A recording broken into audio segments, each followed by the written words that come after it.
Connaissez-vous la réponse à la question suivante? Comment est-ce qu'on reconnaît les sectes? On va voir la réponse dans quelques instants.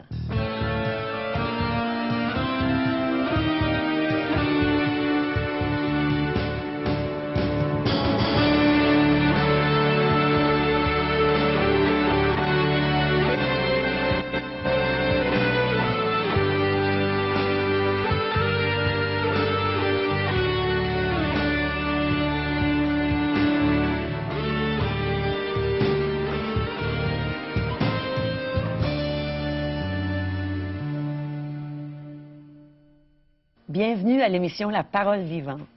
On a plein de belles choses à vous présenter aujourd'hui. Je suis vraiment dans la joie parce qu'on a un reportage spécial à vous présenter qui se déroule dans mon église. Je ne devrais pas dire mon église, par exemple, parce que c'est l'église du Seigneur Jésus. Et à cette église, il se passe plein de belles choses. On chante des louanges, on entend la parole de Dieu. Et vous allez voir ce court reportage un peu plus tard dans l'émission.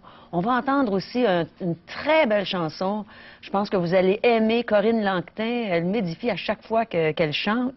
Et aussi, le pasteur Régent Joly est avec nous aujourd'hui, comme d'habitude.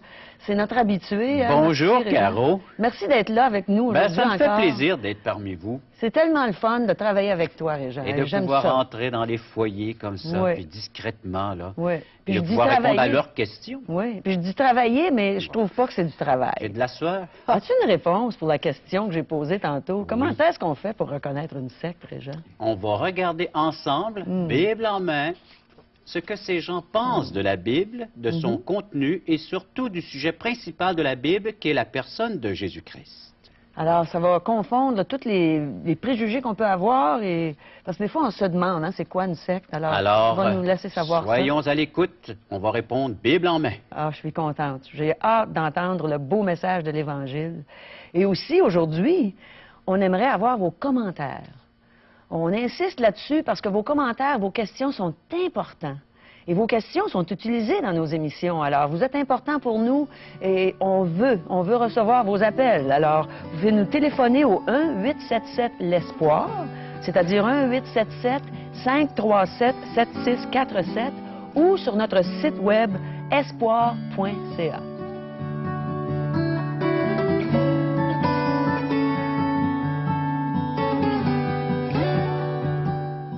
Parole vivante vous invite à participer à l'un des nombreux merveilleux déjeuners de l'espoir. Ces déjeuners ont lieu dans plusieurs restaurants réputés de la région et vous sont offerts gratuitement. Venez entendre le témoignage d'une vie transformée par la puissance de Dieu. Pour connaître les détails concernant l'endroit, la date et l'heure pour votre région, composez le 1-877-537-7647 ou notre site web www.espoir.ca.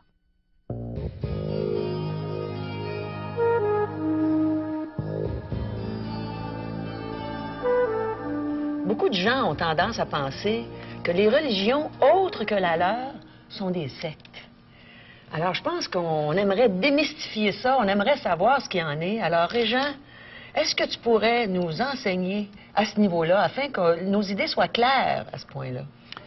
Nous allons lire un texte de l'Apocalypse, c'est le dernier livre de la Bible, dernier chapitre, versets 18 et 19. Je le déclare à quiconque entend les paroles de la prophétie de ce livre, que ce soit de l'Apocalypse et de tous ces autres livres, mais surtout de l'Apocalypse. Alors, c'est la révélation de Dieu. Si quelqu'un y ajoute quelque chose, Dieu le frappera des fléaux décrits dans ce livre.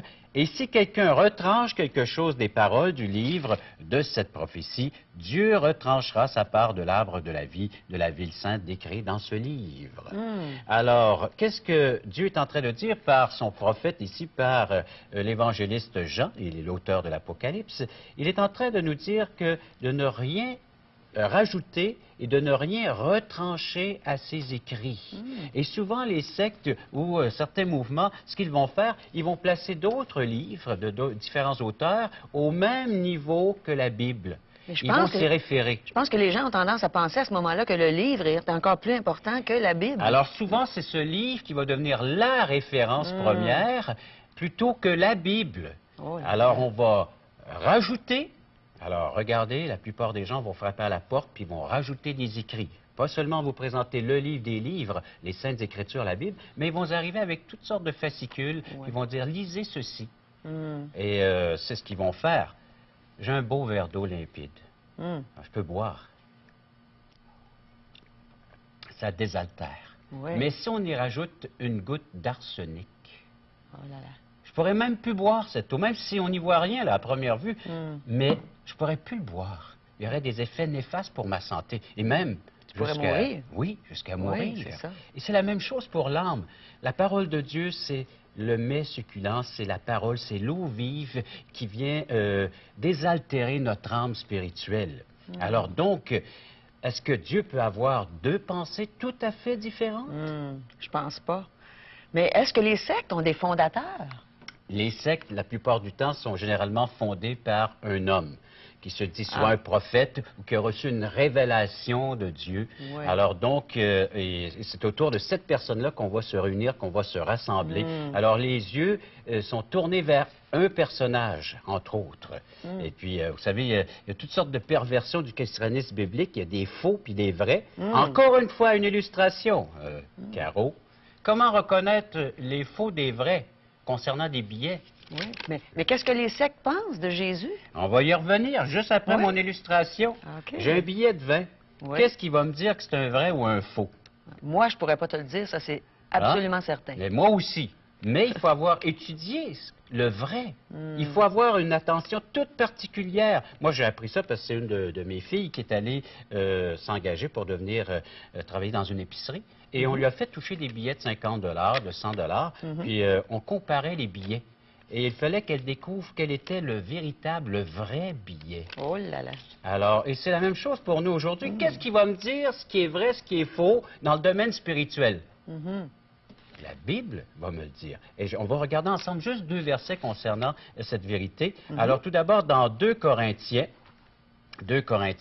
alors chapitre 2, c'est une lettre de l'apôtre Paul qui nous dit au verset 17, « Car nous ne falsifions point la parole de Dieu comme font plusieurs. » Quel beau détecteur. Mais c'est avec sincérité et c'est de la part de Dieu que nous parlons en Christ devant Dieu. Alors, devant Dieu, je ne peux ni modifier, ni changer, je ne peux pas falsifier ce message de Dieu. Je dois l'accepter intégralement, avec tout ce qui est écrit. Alors, parlant de la maladie de l'homme est un pécheur, et également, il va sans dire, accepter le remède que Dieu nous offre concernant le péché, concernant le mal qu'il peut y avoir dans l'être humain. Et le seul unique remède, c'est la personne de Jésus-Christ. Et de là vient ta question. Oui. Que disent ces sectes comparées sur la personne de Jésus-Christ en comparant les Saintes Écritures, la Bible? Est-ce que les sectes croient en Jésus? Elles vont y croire. Bien souvent, les sectes vont vous glisser un mot sur la personne de Jésus-Christ. Mais elles vont rabaisser la personne de Jésus-Christ. Alors, on va regarder ensemble 1 Jean, chapitre 5, verset 20. Rien de tel que de connaître la vérité concernant la personne de Jésus-Christ. 1 Jean, c'est juste avant l'Apocalypse. C'est encore le même auteur, l'évangéliste Jean.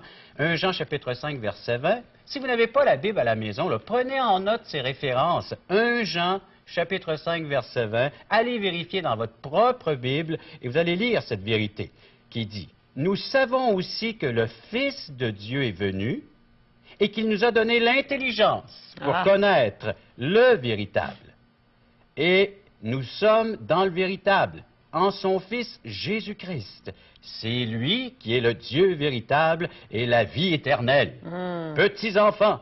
Alors, il parle aux croyants, à ceux qui ont placé leur confiance dans ses écrits, dans ce Dieu qui s'est révélé par la personne de Jésus. Petits enfants, gardez-vous des idoles, de tout ce qui pourrait prendre la place de cette parole, de cette vérité. C'est Jésus-Christ qui a dit dans Jean 14,6, « Je suis la vérité. » La vérité. C'est ça. Alors, on ne peut pas être confondu à ce moment-là si on se base sur la parole de Dieu qui nous dit que Jésus est la vérité. Si on veut vraiment comprendre qui est Jésus-Christ, nous avons un besoin d'étudier ses écrits et surtout, les sectes, qu'est-ce qu'ils vont faire? Ils vont nier des choses en rapport avec la personne de Jésus, sa divinité.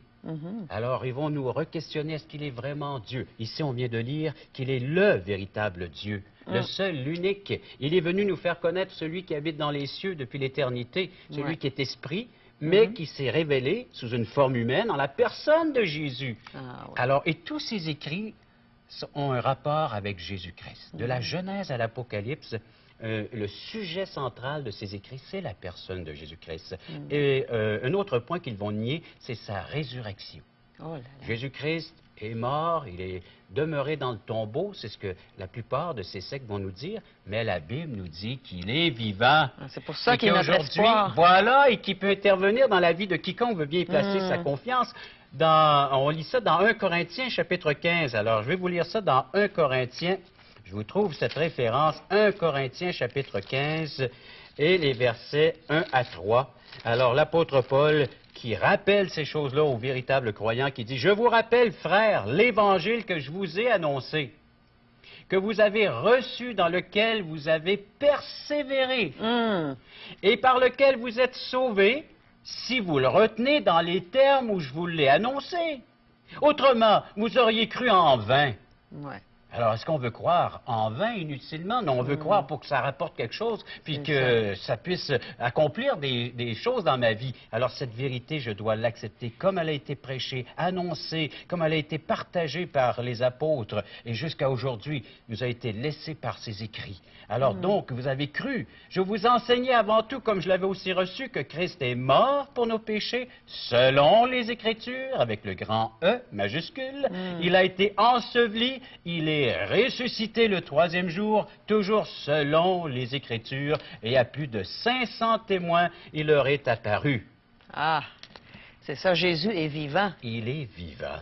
C'est ça, c'est pour ça qu'il est un grand sauveur tout-puissant pour nous aujourd'hui. Parce que s'il était mort et qu'il était resté là, je pense qu'on serait tous vraiment mal pris. Et voilà pourquoi nous tirons ce titre de notre émission Parole vivante, parce que l'auteur est vivant. On a un Dieu vivant, on a un Seigneur Jésus-Christ qui a été mis au tombeau, qui est ressuscité, il est vivant. On a une parole vivante et nous sommes des gens vivants, Caro. Hein? On est très vivants. Alors, on a la vie abondante, on a la vie éternelle. C'est la parole de Dieu qui nous dit que nous pouvons posséder ces choses maintenant, aujourd'hui même. Alors donc, les sectes vont se prêcher eux-mêmes. Au lieu d'indiquer, de regarder à Jésus-Christ, ils vont nous dire que le seul moyen de sauver notre âme, le seul moyen de pouvoir être délivré, c'est en les suivant dans leur mouvement à eux. Alors, ils vont se prêcher plutôt que d'indiquer la personne de Jésus-Christ. Alors, ils vont nous attirer à eux au lieu de nous attirer à Et Christ. bien souvent vers ce prophète, vers cette personne là, Ouais. qui est là, qui réunit tout ce mouvement autour de Ouais. cette personne, alors que nous, on veut leur dire, allez à Jésus-Christ. Alors, pas à nous. Qui sommes-nous, nous, pour vous dire qu'on peut faire de quoi dans votre vie? Non, on est des êtres impuissants, comme vous. Puis on est mortel aussi. Et ce qu'on a besoin, C'est c'est un grand Dieu vivant, Oui. le véritable, celui qui est ressuscité, celui qui peut encore accomplir quelque chose dans ta vie. À celles qui nous écoutent présentement, qui nous regardent, Jésus-Christ peut faire quelque chose dans leur vie. Puis est-ce que la Bible nous donne des avertissements? De très grands avertissements, on peut même appeler des avertissements solennels. Alors, il faut y porter une oreille très attentive, une attention toute particulière, entre autres dans Matthieu chapitre 7. Alors, Matthieu chapitre 7, c'est le premier livre du Nouveau Testament. Et c'est le Seigneur Jésus-Christ qui est en train d'enseigner. Alors, le maître des maîtres, c'est le prophète, c'est le professeur. Hein? Qui sommes-nous pour contredire le maître? Hein? Alors, allons voir ce qu'il nous dit, puis rapporté par l'évangéliste Matthieu dans chapitre 7 et à partir du verset 13. « Entrez par la porte étroite, car large, spacieux est la porte et le chemin qui mène à la perdition. Il y en a beaucoup qui entrent par là.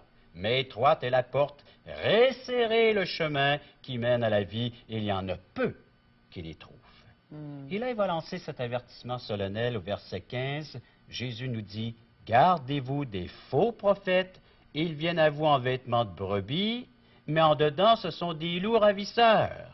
Vous les reconnaîtrez à leurs fruits. Cueille-t-on des raisins sur des épines ou des figues sur des chardons? Tout bon arbre porte de bons fruits, mais le mauvais arbre porte de mauvais fruits. Un bon arbre ne peut porter de mauvais fruits, ou un mauvais arbre porter de bons fruits. Tout arbre qui ne porte pas de bons fruits est coupé, jeté au feu. C'est donc à leurs fruits que vous le reconnaîtrez. » Oh là là. Alors donc, il va s'en dire, pour reconnaître un arbre, pour reconnaître son fruit, j'ai besoin d'identifier l'arbre. Et c'est la parole de Dieu qui va m'aider à me donner le discernement nécessaire pour voir à qui ai-je affaire, qui vient frapper à ma porte, ou la littérature que j'ai trouvée, est-ce qu'elle va vraiment nourrir mon âme, est-ce qu'elle va y apporter tout ce dont elle a besoin, Alors, c'est la parole de Dieu qui devient la référence, c'est l'enseignement du Seigneur Jésus-Christ. Alors, je vérifie dans la parole de Dieu, quand on me parle de religion, d'une religion quelconque, je vérifie dans la parole de Dieu pour voir si ce qu'on me dit est vrai, surtout concernant la personne de Jésus-Christ. Caro, c'est le point. Si les gens peuvent retenir cela aujourd'hui, que chaque fois que nous entendons parler ou nous discutons au sujet des choses spirituelles concernant notre âme, concernant notre éternité, notre destinée et avoir le vrai sens à la vie, allons vérifier dans les Saintes Écritures. Oui. C'est ce qu'on nous dit, un rapport et surtout un rapport avec cette vérité, la seule, l'unique. Il n'y en a pas d'autre. C'est celle que Dieu a voulu nous laisser. Juste pour mettre de l'emphase un peu plus sur cette vérité, on va lire maintenant dans Jean, chapitre 6, verset 28. Jean 6, 28. Alors, l'Évangile de Jean, c'est le 4e livre du Nouveau Testament. Alors, les gens peuvent s'y référer. Dans 6, 28, nous lisons: que devons-nous faire pour accomplir les œuvres de Dieu? Parce que les sectes vont vous dire qu'il y a toujours quelque chose à faire. Puis ici, ce sont les Juifs avec une belle confrontation en la personne de Jésus-Christ. Jésus-Christ apportait un enseignement autre que ces Juifs, parce qu'eux autres, c'était la circoncision et l'observance à la loi mosaïque. Et il va leur dire ce que le Seigneur attend d'eux, ce que Dieu attend comme œuvre. Le verset 29, « L'œuvre que Dieu attend de chacun de vous, c'est que vous croyiez en celui qu'il a envoyé. » Jésus-Christ est venu établir une relation intime, personnelle avec Dieu. C'est le seul chemin, c'est le seul moyen. Et il faut cette relation intime par Jésus-Christ. Et je vous invite à le faire. Si vous voulez découvrir la vérité, si vous voulez découvrir Dieu, allez à Jésus-Christ. Il est celui qui est venu nous le faire connaître d'une façon personnelle. Ah, c'est beau. Mes amis, Jésus est le chemin, la vérité et la vie.